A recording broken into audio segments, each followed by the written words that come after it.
almost within 2 weeks, we had 40,000 people sign up who we could talk, the band could talk to directly. So that way, you gigs, events, you cut out record label, merch. you cut out agent, you cut everybody else out. You have a direct. This is the world we're in now. We have a direct. All my artists have a direct relationship with the audience. Brilliant. So the industry's had to evolve around this new core relationship. You don't need these people telling you you're good enough or not. You can do it direct. So now the world is full of kids trying to build their own tribe. It's still a very, very difficult thing to achieve. Welcome to this another episode of Garry and his mates, Pints of You, here in the Cavendish in Marylebone. Now today I'm absolutely delighted to have a bit of a legend in the room, literally a proper music mogul. So welcome Garry Blackburn. Thank you, Gary Goldsmith. Brilliant. Right, we are going to do this properly. Now, I will do a proper introduction for you, but as with all my guests, I have done a poem. Now, I have failed in reading these today. For some reason, I haven't got my reading head on. But we're going to give it a go. Give it a go. Oh, but that's first things first. Let's cheers. Cheers, mate. Cheers. Salute. Lovely to see you, brother. Yeah. Up your beaky. As they say in your mum. Brilliant.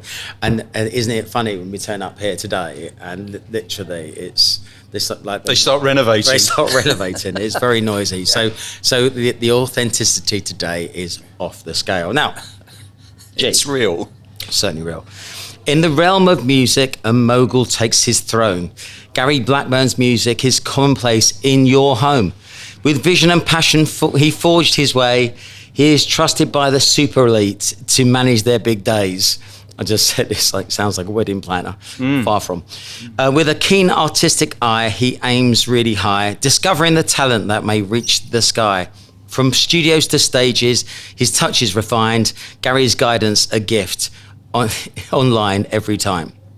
From Madness to Pete Tong and even Fatboy Slim, a global player, he knows how to win. If you're a music creative and want to earn, then sit back, my friends, and listen to my mate, Garry Blackburn. Oh, I'm glad I practiced. Thanks for that, Gary. Oh, ChatGPT. Well, that's quite interesting. That's never happened to me before. I've never had a poem recited to me by a friend or a loved one with such brilliant care and intensity. I think it actually does reflect. And hidden desire, I think, was in there as well. There is. I'm just trying to butt you up. I think otherwise this would be just a banter fest. I think slightly over the top, some of the compliments in it, the description. Oh yeah. It's only so I can slag you off to actually make sure. Well, that would have been funnier. The yin to the yang, and probably more true. So, for those of people who don't know Garry, he has been managing music acts for 40 years. Oh my God! When Norman Cook was supposed to be doing Brighton Beach and expected to get a couple of thousand there, and you ended up having, was it 70,000 on the beach? Was that you? Well, the first one we did, it wasn't just me. I mean, it was all of us. There's a team, and essentially around an artiste who's and then making and shaking. And then you got Pete Tong filling the Royal Albert Hall and Global and now teaching people. Lots of good, interestingly, confession, number one, I didn't expect to be doing my job still at this age. I thought it had a shelf life. Are we going to come back to that? Oh, we're going to come. I'm just trying to just warming us up. I'm just warming the audience up so they want to listen. Yeah. Managing Suggs and Madness, which is, there's rock and roll, then there's madness. So that's going to be quite a fun story. And there's herding cats. And there's herding cats. And we can talk about the rise and the fall of Chelsea, because we're both big time Chelsea fans. We have common friends, so we are actually true friends. So this is hopefully an opportunity for us to I would love for people to know how absolutely smart Garry is, and coming from that LSE alumni who have all gone on to really I know, great amazing. things. Our little gang, I know, all done all right. I mean, we're lucky people, I think. Right time, right place, and a lot of us are in the music business. Interestingly.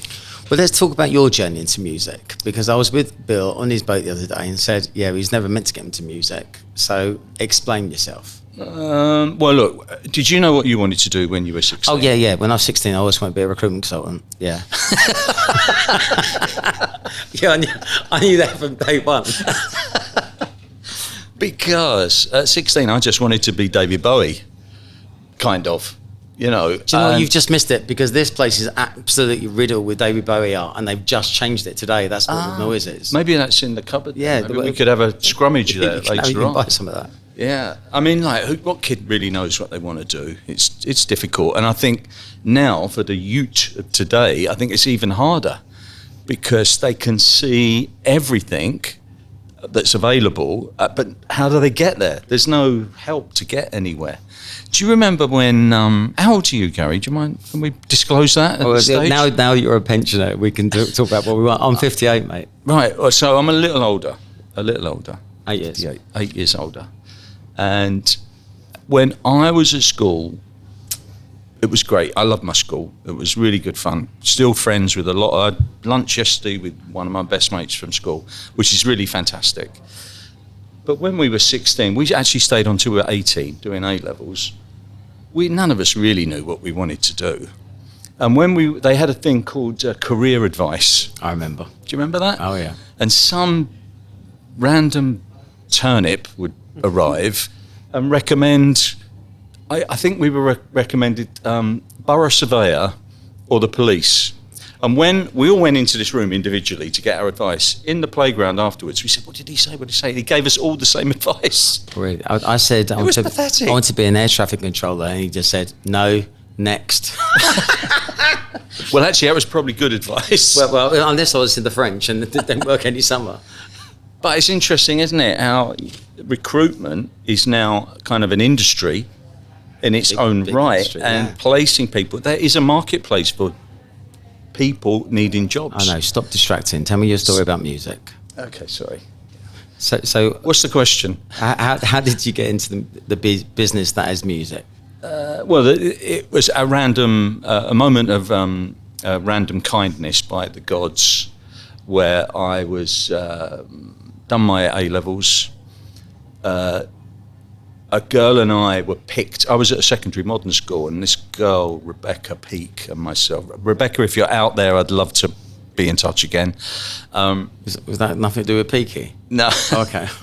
And she and I were asked to try to get into Oxford as kind of ambassadors for a secondary modern school to get into elite university.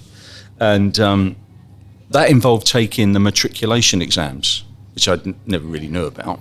I still don't. And the entrance exams for Oxford and Cambridge. Okay. And so it meant taking a year off. So I had to kind of fill a year off while we did the training to get into Oxford. I have to say, neither of us got in. My first encounter with failure. But you've done all right. It hurt. It really hurt. Because I went up for an interview at Oxford, and I kind of saw myself there, you know. I thought, this will be fantastic. I would love this. Getting rejected by them was utterly devastating. Wowzers. But it turned out all right, you know. Yeah, done good. Because when LSE was on my list, and I got a place there. So that was it felt like a failure going to LSE, which kind of was an interesting way to start there. Because actually it's a really good place and really difficult to get into. So it kind of worked out. But in that year off, I kind of needed to get a job. So my stuff at school was economics, maths, English, and I thought, merchant bank. I'll go and work at a merchant bank. So I went to an employment agency called Drake Personnel, which I think you guys ended up buying. You can still remember. Yeah. And the guy there, he was great. He just got me straight away. And within, I did an interview with him up at Holborn, told him everything I was interested in, and he came back with a job in the record business for me. I couldn't believe it. So what you got?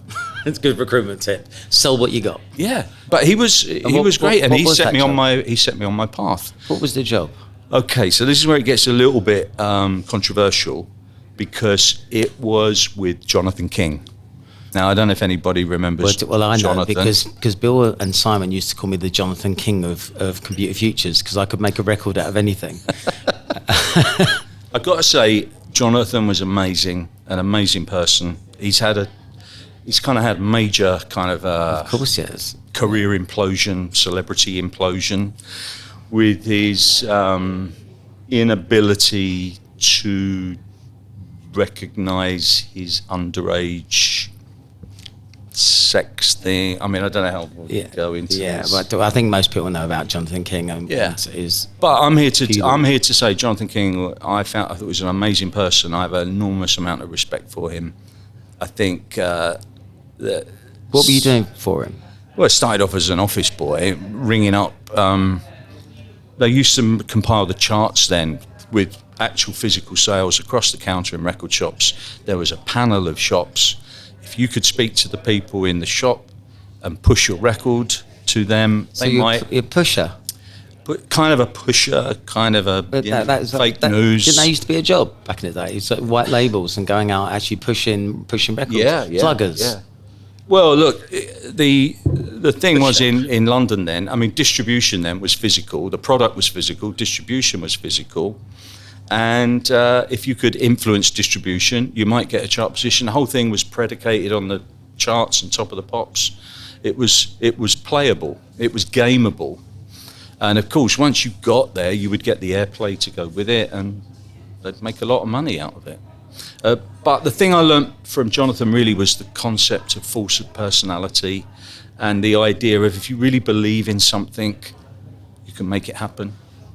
I mean, my mother was like that. My mother always said to me, whatever you want, if you want it enough and you go for it, you'll get there, or you'll get a version of it, which I believe is true. And so many people fail through lack of self-beliefs, lack of self-confidence. And I was lucky because I had people around me who kind of helped me construct this artificial structure of confidence around myself that enabled me to have the balls to go and do things. So from plugger with Jonathan, riddled with confidence, just come, riddled with overconfidence. I became a total arrogant twat. Okay, that's joyful. Yes, you're definitely in the right room here. Yeah. How far, you know it. Yeah. How far did you go with? How far did you go with Jonathan? Awkward. How far did you go with that opportunity, or before you? Well, it was a year. It was basically a year right. in London. I mean, I'd sort of grown up in Stockwell. We moved out to the suburbs. Leather Lane. Yes, brilliant. I went out to the suburbs and did my secondary school in the suburbs. So I was this kind of, working class kid.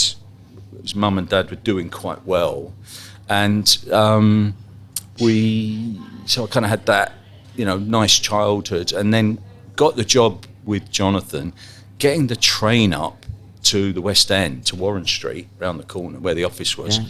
Every day was just so mind-numbingly awful, the commuter thing. So I said to my mum, I'm going to leave home, Mum. I'm going to get a flat up in town.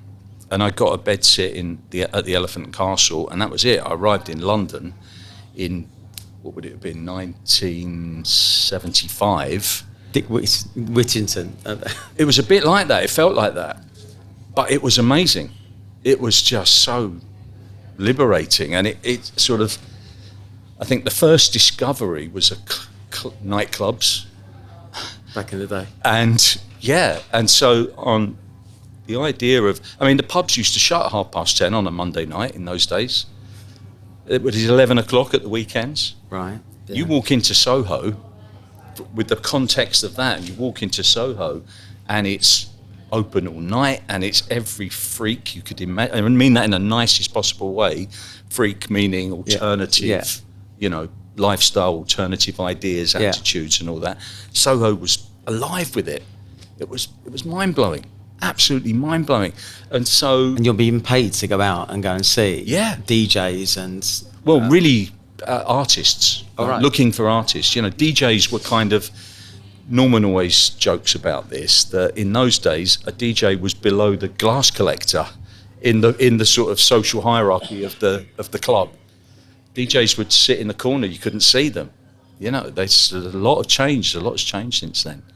So yeah, it was an interesting time. The first club that I discovered opened at 11 o'clock on Monday night and went through till 3 in the morning. What was it called? It was called Bangs. It was at the Astoria. Don't know. Just down the end of Tottenham Court Road. Yeah. And it was a gay night, and it was heaving. It was amazing, Gary. It was like, I don't know, Moses parting the Red Sea. And was it DJ set or was it live music sets? It was DJs playing, and all the American soul acts that were trying to promote their records would be playing. I saw Elton John and Kiki D do Don't Go Breaking My Heart in that club. I saw Tavares, Heaven Must Be Missing an Angel, do that in that club. And were you trying to sign them? Were you... No, I was just trying to stay awake. And then we'd go from there to Carnaby Street. You've been paid to do this, by the way? Yeah, but not much. I mean, okay. Maybe, I think my first pay packet was 30 quid a week. And still... It was a long time ago. And renting a flat. Yeah. Unbelievable. But I loved it that year. That year was... I just did a year there because I then got this place at uni, and that was my first real difficult crossroads in life. Carry on. Or... I love this job. I absolutely love it, But I've got this sort of university thing. Nobody in my family had been to university, so my dad has always been great. And I went and said, "What do I do, Dad?" And he was a bit sort of unsure about it. He didn't really know, but he thought he could see that maybe it was an opportunity. So he said, "Tell you what, go to uni. If you don't like it, pack it in and try and get your job back. But don't pass on it without knowing what you're passing on," which I thought was quite sound advice. Yeah, it's great advice. Yeah. So what did you read at uni? International relations. What is that? Politics, economics, history. It's easy. You just had to read The Economist every week. That's all you had to do. Okay, but actually, in hindsight, it's a pretty decent skill set for starting your own business up. Yeah. Well, when you walk... Very, very accurate, because it's absolutely about understanding psychology, diplomacy, strategic alliances. So everything I wouldn't be good at. You are very good at it, actually, as far as I know. You get to read The Prince by Machiavelli. Right. You get to read the SAS manual on survival. Basic books for life. Surviving in the record industry.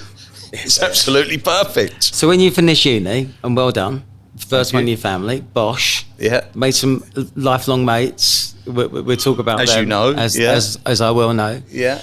Then what?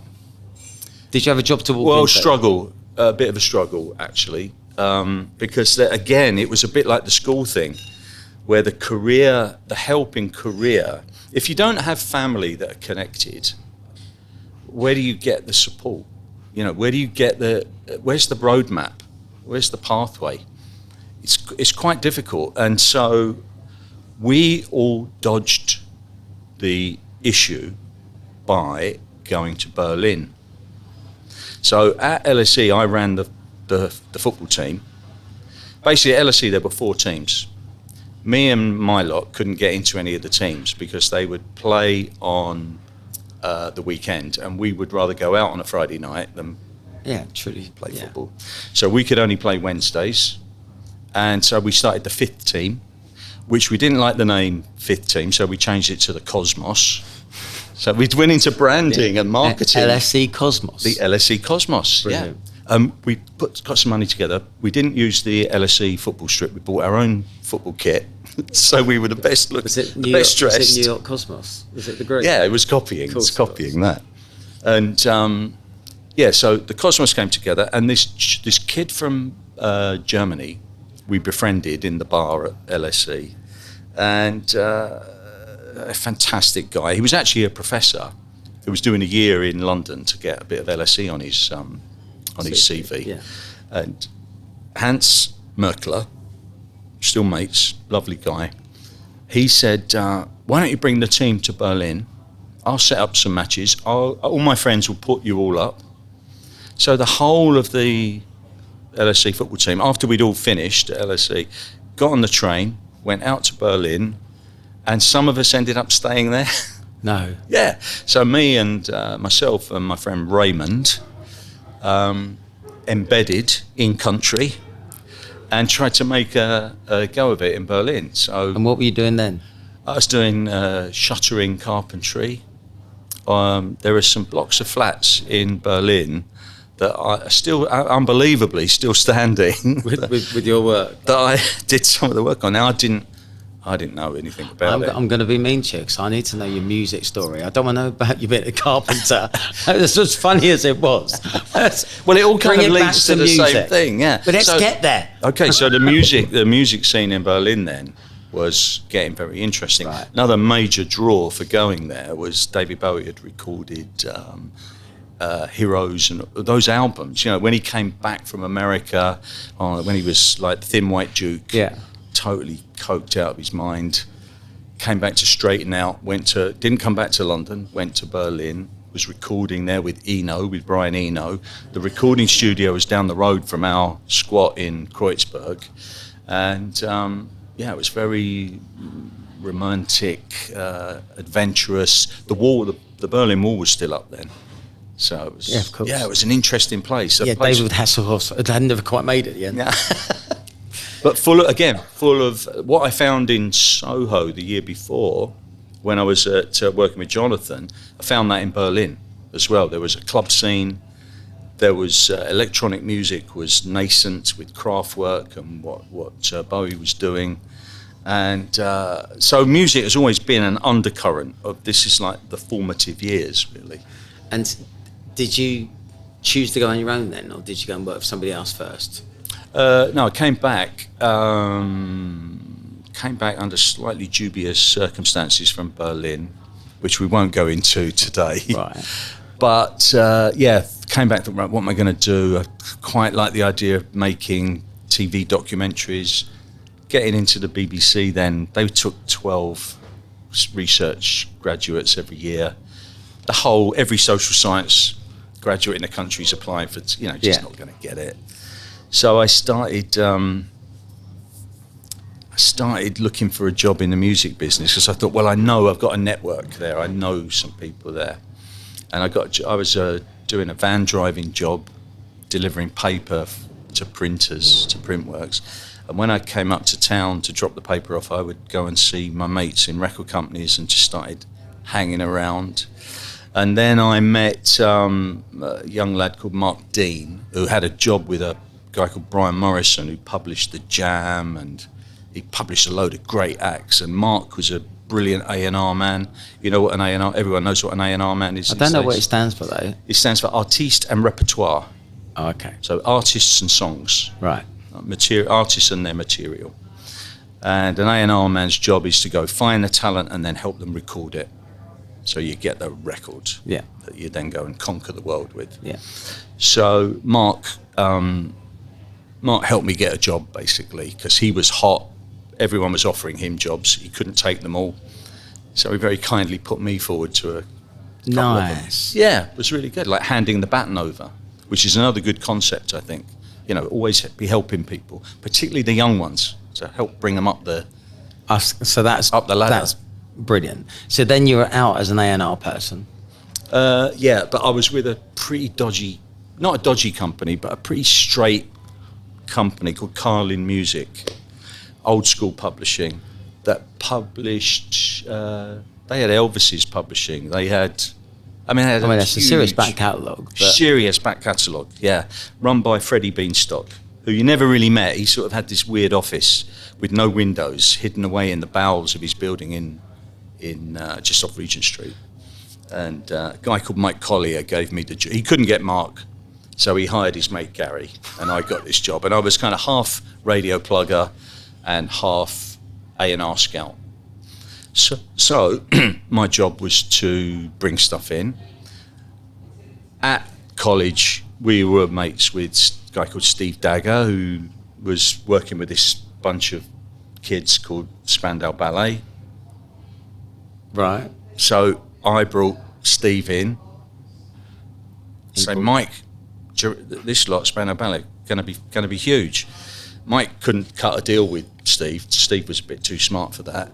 So I thought, right, next one. What's the next one? Duran Duran were happening in Birmingham. So I went up to Birmingham, went to the Rum Runner, got the Barrow brothers, who were managing them, to come down, and Mike signed Duran Duran. Wasn't that a week after Stephen Tintin Duffy left them? Because he left them as their lead singer. Was he? And, right. And then... do you know, I didn't really know that. I didn't really know that. I'm just a Durani. Right. Well, they were amazing. Planet Earth was a fantastic, really fantastic record. I went to see them for my birthday 2 years ago in Ushuaia in Ibiza, and they were fantastic. Okay. Yeah, so... I've got some good Duran Duran stories. Well... Boom, boom, and thank you to all that CapEx. That's Dan Cap's FX business. Took ages to come up with that name, OBS. Managing your foreign currency at the bank is a mug's game. Done right, it can be an additional profit centre. CapEx is Dan Cap's Anco. Great guy, scratch golfer, moneymaker extraordinaire, the one I choose personally. Links in the normal show notes. Dan, see you on a golf course soon. But we'll get to those later on. There's a good Duran Duran madness story that we can talk about later. But, so... I want the stories. Let's get to the fact when you ran your own business as quick as possible, because I want the juice. Okay. Well, look, you can edit this. You can edit the boring stuff out, you know. But I think the story's the interesting bit, I think. But here's the thing. This is where I kind of got my money head on. Right. Mike always promised me 10% of Duran Duran's publishing. So when Planet Earth kicked off, I went in and said, okay, so how do I get paid on this, you know? And Freddie wouldn't honour the deal. And now, so I was 21. I didn't have any paperwork. It was a verbal, you know, but the guys, they did me over, basically. And so I left in a huff. And I remember ringing Freddie up, who was in America at the time, saying, look, Freddie, if you don't give me the money, I'm leaving. The phone went down, it went dead. So my whole sort of negotiating strategy was... Yeah, just take them from you. And I was a young kid, you know, they could have sorted me out easily. It would have been smart of them to sort me out. If I was showing promise to... Well, that's 2 out of 2 proper bands, you know, Spandau and Duran. Nurture me and, you know, keep it going. So anyway, it was a very upsetting experience, to be honest. Yeah. But fortunately... got another job quite quickly with Phonogram, and where I worked with a gentleman called, Mark Dean had joined there by then. He signed Soft Cell.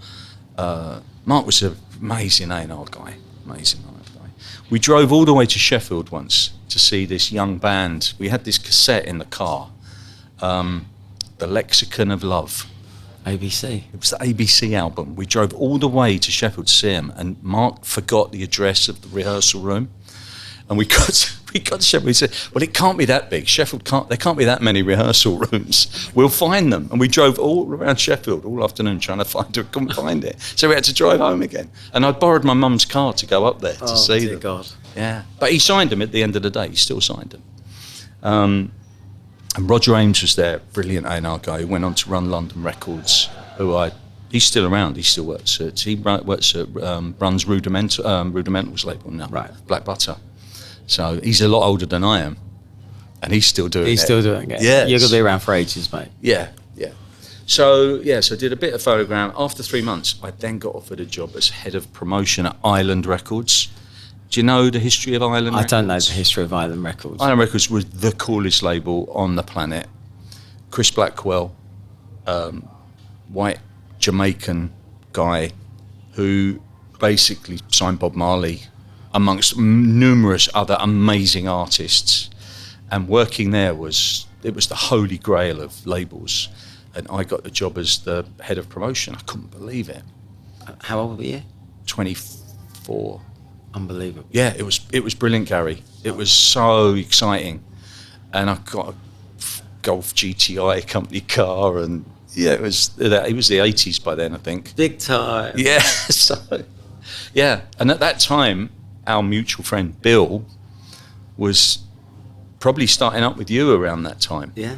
You know, so the 80s were, I mean, they're kind of parodied a lot now as a time of... I'm a Thatcher's child. Yeah. And she did right by me, but she did say, get on your bike and start businesses. Yeah. That whole yuppie culture. Yeah, it was... I don't think it's all down to her, but symbolically, perhaps. Yeah, it was just that moment in time. I mean, I spent a lot of time railing against her because and that came a bit later. Yeah, the miners' strike. Because I managed a band. My first band I managed was called the Redskins, who were a trio of Marxist skinheads. They were like the Clash meets the Supremes. They were amazing. The Clash meets the Supremes. Yeah, if you anybody that's a mash-up. It's a mash-up. Go on to one of the DSPs and check them out. They were amazing. Chris Moore was actually a journalist at NME who thought everything was so shit he'd start his own band, and they were brilliant. Do you remember a program called The Tube? Yeah. Tyne Teas, made in Newcastle, run by an amazing man, Malcolm Geary, real pioneer of music television. Paulie Yates presenting, Jules Holland presenting. Yeah. At Island, I was up there they loved all the acts on Island. We were up there every week. It was absolutely brilliant. Managing the Redskins, I got the Redskins on. It was during the miners' strike, and they're on stage playing, and it's live TV.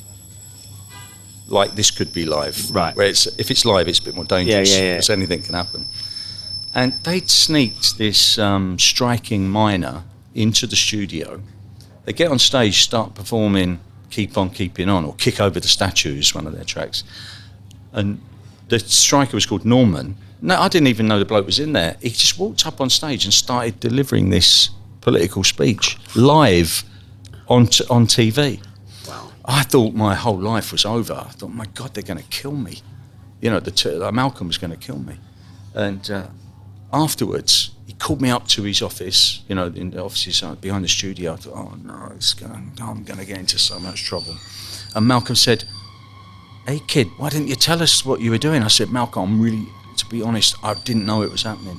He said he went to a mic that wasn't switched on, so his voice didn't go out on TV, and everyone's going to think we turned him off. So, irony of ironies, you know. But that's funny. It was really interesting, yeah, at the time. And that band, I tried to get in touch with Chris the other day, but he didn't want to talk to me. Oh. I was really upset about that. So how long do you have them, right? So what's the typical life expectancy if you're going to be managing a band? Oh, well, in those days, I don't think you approached it like that. You know, you just you'd meet people who you liked, whose music you liked, and then you just tried to help them. Simple. Didn't really have a plan in those days. Was that the going rate?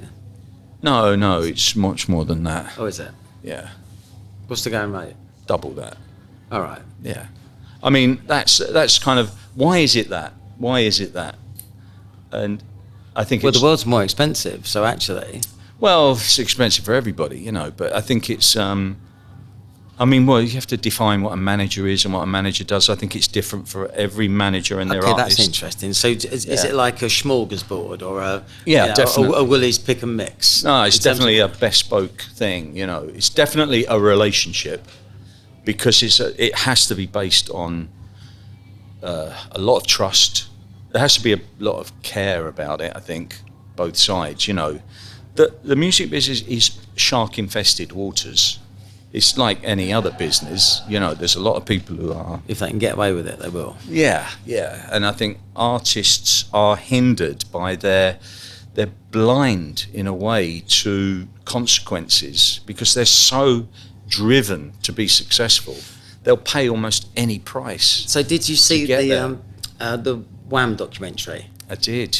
Did you I did, like and it? Mark Dean was in that because he was the guy that signed their first records and who did such a crap deal that he couldn't pay them and got rowed out of the deal. They didn't tell that story in the documentary. I loved the whole piece of it, and especially when they said they were so excited to have their big break, they'd have signed almost anything and did. And it's true. And that's what happens, I think. That is what happened, yeah. We love Garry's World because it pays the bills. Business consulting, mentoring, growth coaching, and the ultimate recruitment. They're delivered by a genius and sup handsome legend who brings the fun and smirk to the business of work. It's me. Links in the normal show notes as ever. Call me. And they didn't get a decent manager until afterwards, Simon Napier Bell, who then had to unpick the deal with Mark. Mark ended up looking like a bad guy. He wasn't a bad guy. He was as young and as naive as they were. The real bad players really were the major label behind it, who kind of bailed everybody out, but kind of took all the... So let's bring it up to speed. So Norman, I mean, he's all but a lifer now, isn't he? So Well, Norman's kind of like my firstborn in a way, in terms of that relationship. He's the... But I wanted to talk to you about managing the talent, right? So how did you get Norman? And then Norman's life has been a bit roller coastery. It has. Taking care of himself now, still big as, still massive. Yeah. Pulls a big audience. Yeah. Some of my favourite ever sets are from stuff that he's done in Ibiza, and it's been brilliant. Great. He's a great music person. He's a great DJ, and he's Housemartins, and he's a lovely man. He's a really lovely man. So Norman and I first met when I did 3 years at Island Records, got fired. It's been a constant theme today, actually. Everybody who's been on has been talking about getting fired. Well, it's interesting. We can't keep a job. Yeah, but I think, anybody out there who hasn't been fired, get yourself fired, because it's quite a good experience in the long run. Yeah. Because it does kind of... I was talking to your producer about this earlier, James, same thing happened to you, didn't it? And it's a formative experience. Yeah, exactly that. And it you learn a lot from it. And at the end of the day, who can you rely on other than yourself? Yeah. No, it's basically me, myself and I at the end of the day, isn't it? So how did you bump into him? Was he still at Housemartins? No, well, I was, but after I got fired by Ireland, my lovely wife said to me, "You've always talked about starting your own thing. Now's your chance." She kind of called my bluff. Oh. So I did. I started my own business. And one of the first one of the first artists I worked with was Billy Bragg, and who was signed to a label called Go Disc, run by Andy McDonald and his wife, Juliet, who they knew I was a good plugger. I was a good radio plugger. And they gave me a break. They sort of got me to do Billy's album, and then they signed this young band called the Housemartins, and I did the Housemartins right from the get-go. Hull for London Nil. Yeah. I listened to that on an 18 to 30s holiday in Rhodes, what a which record. is now burning. Yeah. And these guys were just mad from Hull. Yeah. And they listened to it. Paul Heaton, probably, in my opinion, definitely one of the greatest songwriters Britain's ever produced, and he's not really recognised for that. He's the Burt Bacharach of Britain. He's just a genius, and he assembled this kind of crew of oddballs and misfits, which Norman joined by accident. I think they were at school together, and I was the plugger for the Housemartins, and I became friends with Norman through that time, and.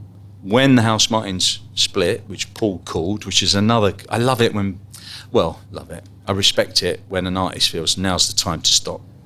We've done our best work, let's stop. That's quite courageous, isn't it? Of course it is. It's very hard to jump off a train made of solid gold And then what was the next band? I could know the track. Beautiful Self. Oh, with Norman. Beats International. That's it. Yeah. You wouldn't have recognised that as being Beats International, would you? No, I did though. Friends, tell me I am Lindy crazy. Layton. Yeah. I am auditioning, by the way. Well,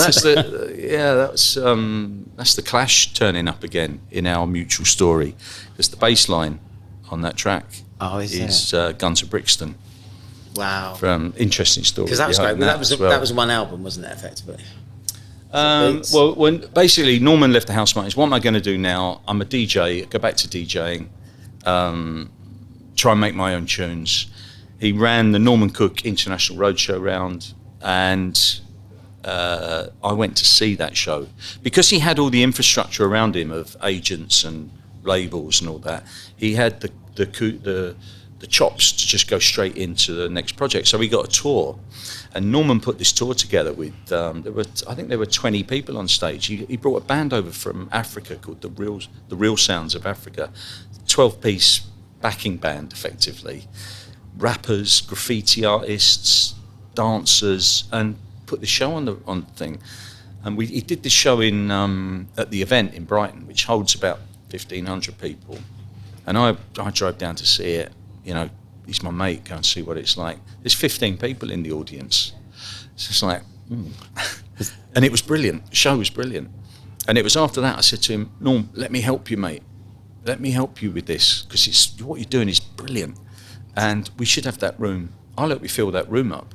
And that was kind of how we began a different relationship of radio guy and band to more manager and artist. And so it was slow, you know, it was building slowly at that time. And I had a day job, which was a plugger, radio plugger. So I had an independent radio plugging company. Yeah, and it kind of went on from there. I mean, think about that, probably maybe 10 years after that, we'd sold out Brighton Beach. Well, not sold out, it was free, but we had 250,000 people on Brighton Beach. He also did the first ever DJ sets at the Houses of Commons for House of Commons last night, a DJ, and I was there. You were at that. That was a bit weird, wasn't it, that night? It was a bit random. Yeah, it was a bit like sort of going behind the front, like, you know, behind enemy lines, and yeah. It was random, but Carl's done it since.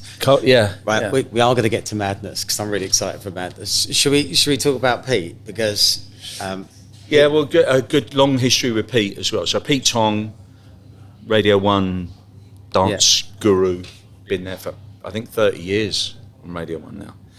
But I first met Pete when, I think it was that first year I came into London when I was 18, 19.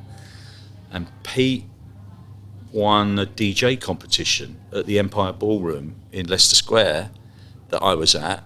I was there because I was there with a DJ called Peter Powell. Do you remember Peter Powell? Radio 1 DJ. He still, you see him at Home House. Do you? Square, yeah. I mean, Pete is another amazing person. One of those people who crossed from the front side to the back room of the industry, and ended up with an amazing talent agency. And so Pete was a judge of this competition, and this young kid, 16-year-old kid, came and DJ'd, and he was the best. He was the best one in the competition, but he couldn't actually win because he was too young to win the prize, which was a residency in the club because the club was over 18. So that's the first time I met Pete Tong, and we've been kind of mates ever since. And how did that whole gig at Royal Albert Hall, just on the O2, come about? Well, like most things in definitely in my career, it's all a happy accident. The way these things happen. The Proms felt they needed to reach out to a younger audience to diversify it a little bit. True that. So they went to the other branches of BBC, say, can you come back with ideas that you could bring to the Proms? So one of the lads who worked at Radio 1 said, well, we could maybe bring some Ibiza into the mix. And so this was Rhys Hughes. And he brought Pete in, and Pete curated a playlist They had an in-house kind of orchestra, the Heritage Orchestra, with a conductor, a guy called Jules Buckley. Absolute amazing. Your knowledge of names is encyclopedic. It might sound like that to you, but these are all people I work with, so I should remember their names. And so Pete came along with the list. The orchestra rehearsed it. We were able to get some of the original singers to come and perform those songs. And Katie, who I run my business with, she and I went along to the Albert Hall, not really knowing what was going to happen, but Pete was involved with this thing, helping the proms out. We go along and have a look. Immediately, the moment that orchestra played, the place was sold out. There's 5,000 people in there. Everybody were on their feet within 30 seconds. And it was just this rave in the Albert Hall. It was absolutely brilliant. And also sonically, playing all those old classic dance tunes with an orchestra added a sort of a power to it. This was the talent that Jules and the Heritage Orchestra brought to it. They had all the bottom end of a dance sound, music production in a live performance that gave it that power. Love that. So that was absolutely amazing. Interestingly, after that, Katie and I walked out there going, that was a bit not quite what we expected. Maybe we should put this on again somewhere. So the concept was really evolved within the BBC, and it took me originally I tried to collaborate with the BBC to take it out as a commercial tour, and the BBC it's the most wonderful organisation, but it has no real commercial DNA in it, and no energy for it. No, there's no real management towards making money, commercialising. How random, given where they are right now, and there's so many issues about their funding, that things like this could be a natural way for them to. It's kind of address that balance. In a way, it's really difficult one, because it's what makes the BBC so amazing, because they can go and pursue a project regardless of profit. They can take those. They don't have to water it down or compromise it to meet some money guy at the back end. They can just take a good idea and go and do it. And so the content the BBC creates is astonishing. What ultimately happens is it becomes a brain drain, because the people who succeed with the BBC then realise the commercial potential, and off they go. Gary Lineker, everyone ultimately leaves the BBC. Chris Evans, all the media moguls kind of start within the BBC and end up with their own gig things. Yeah. Massive shout out to James Connors, Honor, Quetzal, Cutesal, who knows, as our main sponsors for season 2 of Pints of You. Now, Quetzal, guys coming through the busy marketplace, helping businesses buy the technology that is aligned with their strategies. No more buying tech to keep up with the Joneses, having a plan that makes it your ownsies. We love what they're doing, especially with the telephony stuff at the moment. So, cheers, buddy. Really appreciate it. Use them. Right, Madness. Okay, so Madness, I also manage Madness with a gentleman called Hugh Gadsden, another veteran of London music business. And basically, Madness, there's nobody else like that out there. Has been, ever will be. Interesting that a band with so many members is still together after 40 years. Yeah, I think that's amazing. So if you think about it, a lot of relationships don't last half that time. A lot of marriages don't last that long. Oy. So something special going on with Madness. And I'd come across Suggs when I was plugging a band called The Farm. From Liverpool, all together now. Oh, okay, yeah. Kind of a Scouse version of Madness in a way, a little bit, but more acid house. And so Suggs was involved with The Farm, and I'd met Suggs then. When I worked at Go Disc, Madness had devolved. They'd stopped. They were on a career break. Chaz Smash, who we know, needed a day job got a job as an A&R man at Go Disc, and he and I, after we had a few fights, actually became, you know when you have a fight with somebody and you end up being best mates? Yeah, random. It was a bit like Happens. that with Carl and I. You know, we were sort of quite abrasive characters butting up against each other, but actually once we'd had a ruck, we realised we had a lot in common. And I mean, I love the guy. I think he's incredible. He's not actually in Madness at the moment. They sort of, you know, they fight all the time. The band fight with each other all the time. But anyway, so I knew Carl and I knew Suggs. And there came this time when they decided they needed a new manager. They'd been through a series of managers.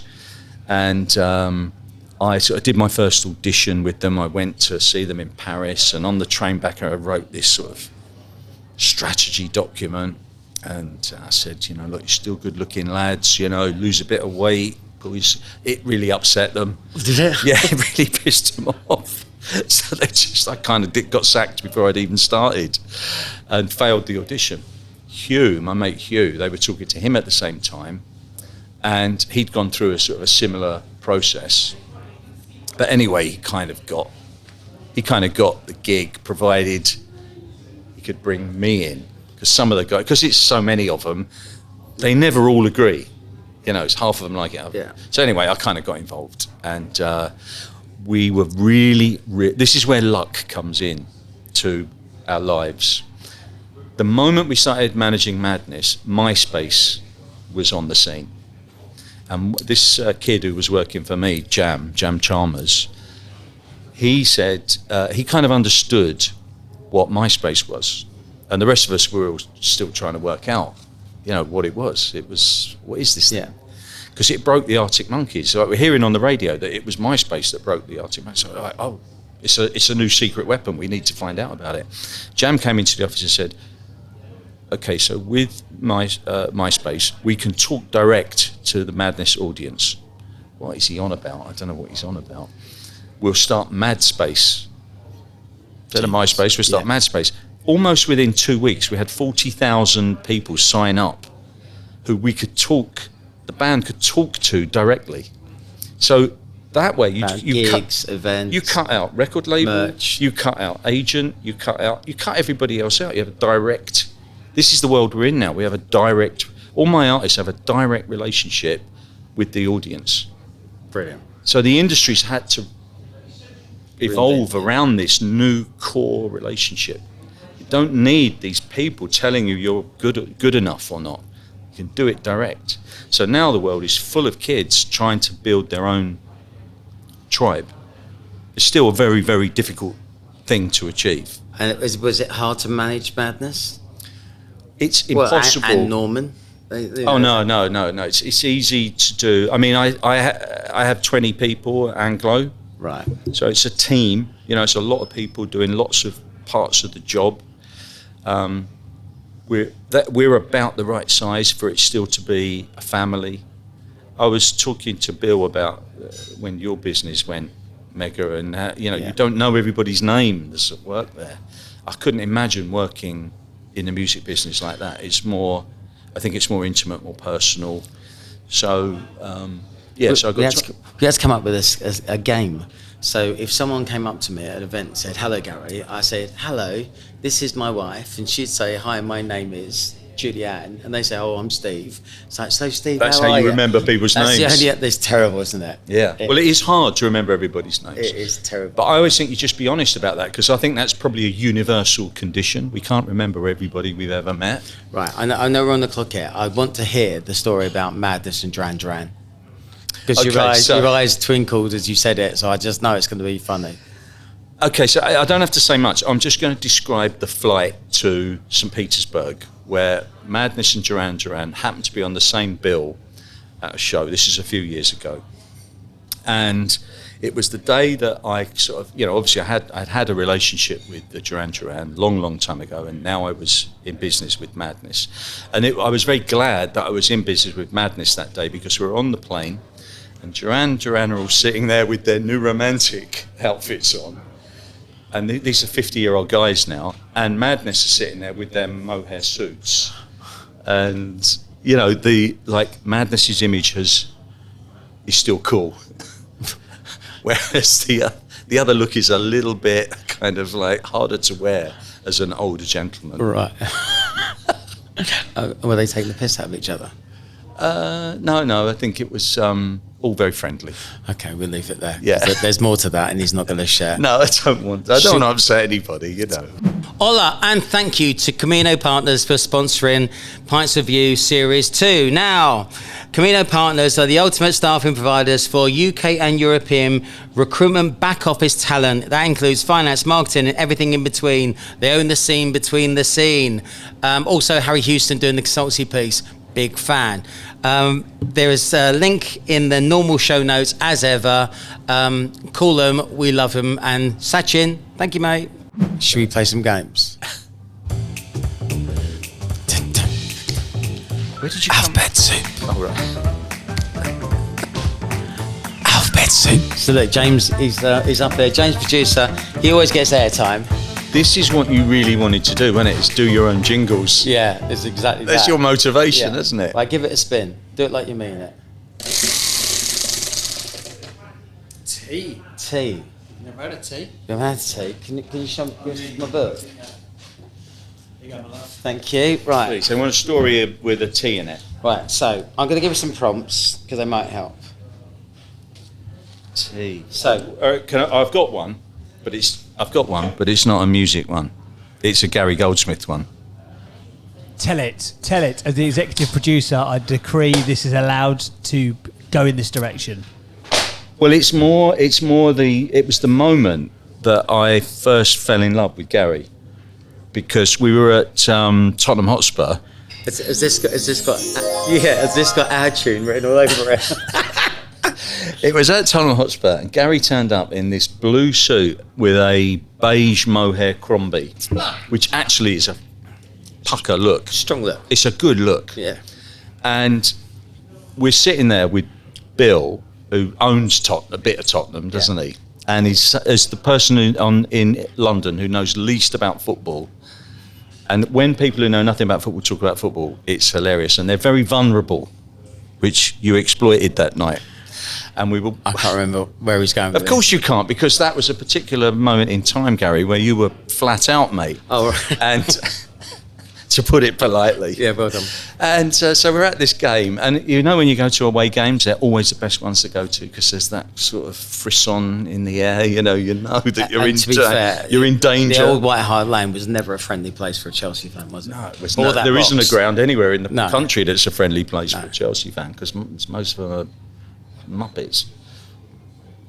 We could say that. Chelsea fans aren't great. Yeah. Yeah, it's true. So we're there. He's dressed up, looking great, and I think Shevchenko came on and scored the second goal, and it just shuts them up. We were getting so much banter that night. You were giving it back, I have to say, with class, quality, Thank you very and most much. importantly, humour. Thank you very much. At their expense. Good. And then when Shevchenko scored, that was it. And they all went home, and we stayed and watched the end of the game. Good times. Do you remember you used to call it 3-point lane? That's my teeth. Yeah, it was those. It was just hilarious, wasn't it? And that the longer it went on, the more They get so irate.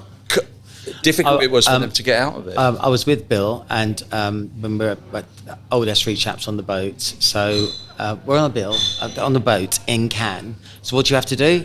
We have to watch the first friendly Tottenham versus West Ham game in Australia live on TV, because he's got a hooky thing. So we're watching it, and I'm thinking, of all the things we could be doing right now, we're watching this. And they were so angry that Spurs were losing 2-0. Then they come back, and I was going, we've got a proper attack here. And then they lose. West Ham had 4 attacks on goal and scored 3 goals. He goes, well, that's rubbish, isn't it? That's could be a football. good thing. Yeah. They might have to buy a defender. And I'm just going, can we just go in the sea? I'm bored. Why are we watching this shit? Big shout out to all Hapstar, Darren, Adam, Dan, and of course, Stinkerbell. Now, what is happiness to you? Imagine Hapstar being a unique tool that helps staff be happier, a genuine and proven scientific approach to compel staff to stay longer, get to that magic 3rd year. And we all know happy people make you money. It's absolutely fucking brilliant as a tool. You've got to check it out. It's a game changer. Smile and dial, Hapstar. It's emotional. So, my darling, we are now on a desert island, and I'm going to give you some ones, so you can have one of. So, for example, a wish or a prediction. Oh, yeah. Okay, so we're going to, because we've burnt over so much time, I'm going to ask you a few of these. So, what's one wish? I'll give you a wish. What would you wish for? Well, I'll digress on this a little bit because I think wishes. This is supposed to be a quick fire thing, isn't it? This is a quick round. Yeah, but Play the game. Play the game. I don't Play believe. the game. I don't Play believe the game. I don't believe in wishes. I believe in making things happen. Oh, fuck's I'm a fan of that sort of positivity. I'm sorry. How about a nice round of applause? Literally, and you've updated the yeah, well done. I love the little jingle box you've got. I know, Yeah. it's very good, isn't it? One prediction. Nice to know you've got a professional on board, Gary. Stand half a chance, mate, with him on board. I don't know. Come on, one prediction. A prediction? Yeah. Okay, so prediction is this is where I become a beauty queen and I predict world peace. In our generation, in our lifetime. Tomorrow.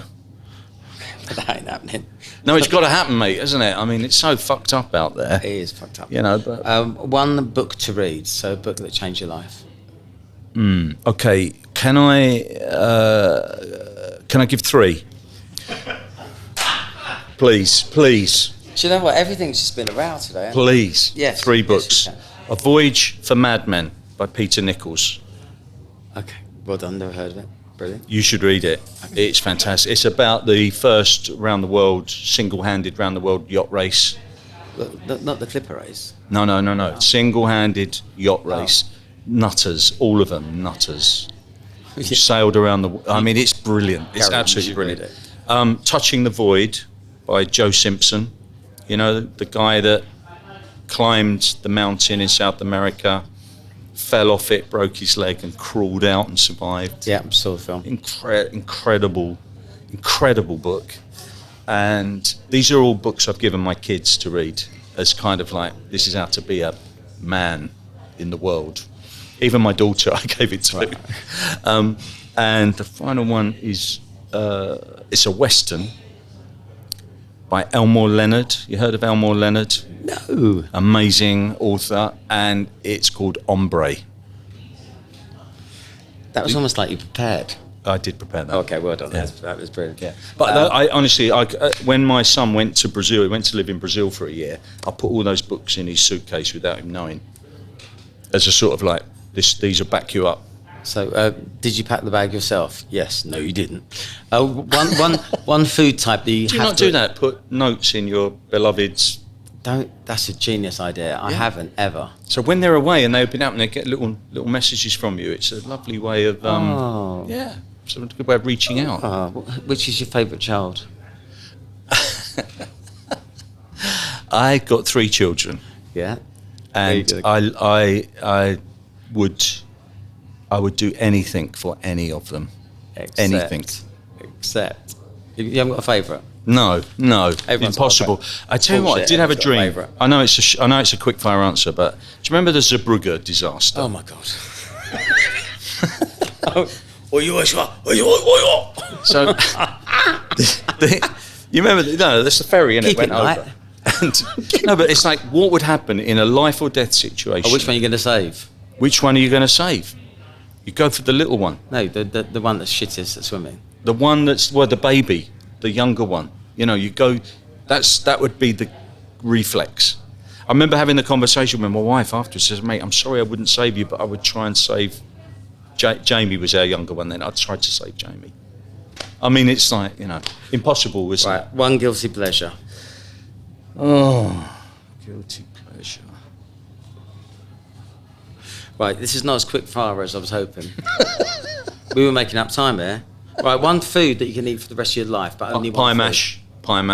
Oh, Pie mash with loads of liquor sauce. I But hate hold, liquor. hold the eels. hate liquor. Can't do the jelly eels. Okay, one do-over. If you could do one thing again, so there was a moment in time where you might have just made the wrong choice. Oh, to amend. Yeah. you To do- amend do it again. something. Oh, I think any time I've upset anybody, inadvertently being unkind, perhaps. Okay, there's a beautiful Christian element around you, so that's very, very cool. Can I ask him why to give advice for his 18-year-old self? We've gone back in time. Back to the future. So, you're 18. What advice would you give yourself? Because it was at that time to go to uni or to not go to uni. Could it be be more forceful or just actually no regrets? I think wish I'd been nicer. I'm wishing now. You got me wishing. I would have been nicer. I don't believe in the concept. I would have been more thoughtful, and I would have worked on the assumption that everybody loved me. Yeah, nobody's trying to do you harm, mate. You're all right. You're a good guy. But when I was an 18-year-old, I kind of felt I was fighting the world. It's done, done you no harm. You're a beautiful soul, and you've done very well. Thank you. But I think that a lot of people suffer from that, And actually, this leads me on to drugs. Want to talk about drugs for a little bit? Maybe not. Okay. Maybe not. That was going to be my MDMA story. So I want to just, I'll tell you, because we do need to wrap up. The music industry today is different. It's mainly about owning the rights as opposed to all the big performance. It's always been owning the rights. It's the wrong people yeah. In perpetuity. Would you recommend someone to go into the music business as it stands today? Absolutely. Okay, we'll leave it there. Tell me about the drugs. No, it's the MDMA story. The concept of not living your life in fear of whether people like you or not, or just chill out and like people. Basically, people are nice. No, MDMA. MDMA. Well, I think that helps you. Oh, so it was. It helps you understand that, that basically everything's cool. People are cool. So you're advocating for. Well, I think you have to be very careful when it's like advocating alcohol or anything that intoxicates or gives you a mental awareness. It can be a force for good, or it can be force for self-harm. So not everybody can cope with everything at particular times in their life. So you have to be careful. But these things we live in a mad world, don't we, where alcohol is completely acceptable. Our whole social interaction revolves around alcohol. Yeah, well, I took it out of my life for 9 months nearly, and everything on TV, they've got a drink in their hand. Everything that they're doing, everything is going to the pub. EastEnders is sent around. What do you want to drink, mate? It's the first thing people say to you. Well, have a drink. What do you mean you don't want to drink? Have a drink. Alcohol is the first drug that you have to explain to people why you're not doing it. I do think it's a very dangerous concept. But for myself, when I don't have any limits, it's best to keep away from that. So I'm a bit like Zammo for our generation. Well, you need a coping strategy. No. Yeah, and I mean in our industry, well, music is prevalent. It's the oil in the machine. It's the drink and drugs are the oil in the machine. So it's. But it makes if it were to make anybody, it breaks twice as many. I fear it does. Yeah, I fear it does. It's there's a lot of casualties. Do you know what? You're a beautiful soul. I love the fact that you care so much about what people think, and I wish maybe I cared more because I couldn't. You being here is an absolute joy and a privilege. We've got so much content, we could probably do 2 out of this. And we haven't even played half the games because I just wanted to get that message out from you. Garry Blackburn, thank you very much for being here. May I offer you the final word? Anything you want to share with anyone? Oh, that's a hell of a burden, isn't it? We'll just get over it. Well, look, I just think anyone who's got a hit out there, if they want to send it through to me, I'd be very happy to check it out.